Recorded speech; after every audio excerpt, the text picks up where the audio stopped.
Rõuge tervisekeskuse külje all asuval muruplatsil vehitakse nädalavahetustel golfikeppidega. Rõuge golfiklubi teeb seal trenni. Meie kandis veel vähe levinud ala tutvustamiseks loodud klubi koondab 15 golfihuvilist, kes klubi eestvedaja Karel Saarna utsitusel koos harjutavad ja võistlevad. Mul oli üks sõber tuttav, kes mulle seda tutvustas seda mängu.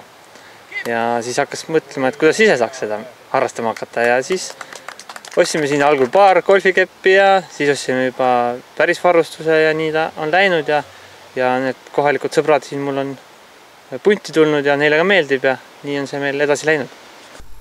Kuigi golfi peetakse maailma kõige tehnilisemaks spordialaks, ei eelda Rõuge golfiklubis kaasalöömine varasemaid mängukogemusi ega teadmisi golfi kohta.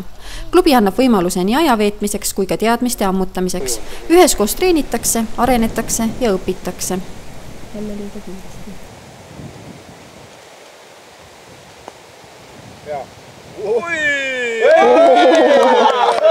Me nägime sinult just väga õnnestunud lööki.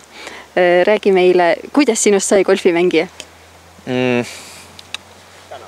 Täna sai just õppisin, vaatasin teistelt ja neid liigutusi ja Gerdul olid kõige varemad liigutused, teda nagu, ta on mu see iidol. Ma üritan teda nagu jäljendada.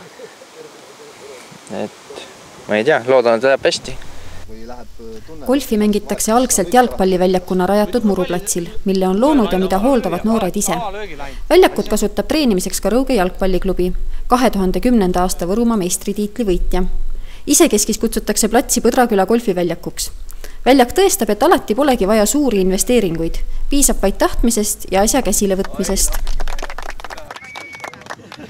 See on selline meie selline Rõuge moodi golf, et me ei ole siin väga kõval tasemel, et vähemalt saab siin koha peal selle golfi pisiku kätte.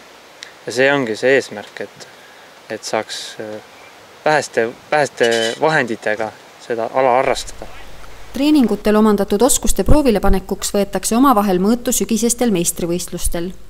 Tänavu septembri keskel peetud võistlusel osales 9 harrastajat, kelle hulgast lõpuks kerkis esimeseks Karel Saarna. Haaravas finaalis jäi temast vaid 1 löögi kaugusele eelmise aasta meister Joel Juul, kellele järgnes Marek Jõgeva. Meistritiitli võitja valdusesse läks rändkarikas, mis järgmisel sügisel leiab juba uue omaniku.